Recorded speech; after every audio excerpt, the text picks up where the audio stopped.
మిత్రమా, జీవితంలో వెనక్కి వెళ్ళి నువ్వు నీ గతాన్ని మార్చుకోకపోవచ్చు, కానీ ముందుకెళ్ళి నీ భవిష్యత్తును మార్చుకోవచ్చు. అందుకే గతాన్ని ఎక్కువగా ఆలోచించకండి, భవిష్యత్తుపై దృష్టి పెట్టండి. మనం ఎంత మంచి చేసినా, మనం ఎంత మంచిగా ఉన్నా ఎవరో ఒకరి కథలో చెడ్డవాళ్ళమే అవుతాం. కాబట్టి ఇతరులకు నచ్చాలని నటిస్తూ బ్రతకడం కన్నా మనకు నచ్చినట్లు మన జీవితాన్ని జీవించడమే మంచిది. మనసులోని బాధ పోవడానికి ఏ మందు పనిచేయకపోవచ్చు, కానీ మనసుకు నచ్చిన వాళ్ళు కాసేపు ప్రేమగా మనతో మాట్లాడితే చాలు, ఎంతటి బాధనైనా మర్చిపోవచ్చు. కాదంటారా? ఎంత కష్టం వచ్చినా నీలో నువ్వే ఓదార్చుకోవడం నేర్చుకో. ఎందుకంటే నీ కష్టాలు చూసి నవ్వుతారే తప్ప నా అని ఎవ్వరూ దగ్గరికి తీయరు. గుర్తుంచుకో.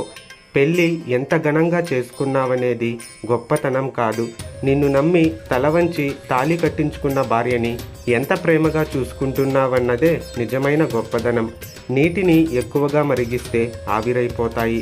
అలాగే భరిస్తున్నారు కదా అని ఎక్కువగా బాధ పెడితే బంధాలు కూడా కనిపించకుండా పోతాయి. గుర్తుంచుకోండి. నువ్వు వయసులో ఉన్నప్పుడు కష్టపడడానికి సిగ్గుపడితే నీకు వయసు దాటాక అందరి ముందు బ్రతకడానికి సిగ్గుపడాల్సి వస్తుంది. అందుకే ఒళ్ళు వంచి పనిచేయి, ఫలితం భగవంతుడిస్తాడు. జీవితంలో ఒక వ్యక్తి ఉన్నతమైన స్థితిలో ఉన్నాడంటే అతను ఎన్నో కఠినమైన పరీక్షలను ఎదుర్కొని నిలిచాడని అర్థం. మీరు కష్టపడి ప్రయత్నిస్తే ఆ శిఖరాన్ని చేరుకుంటారు.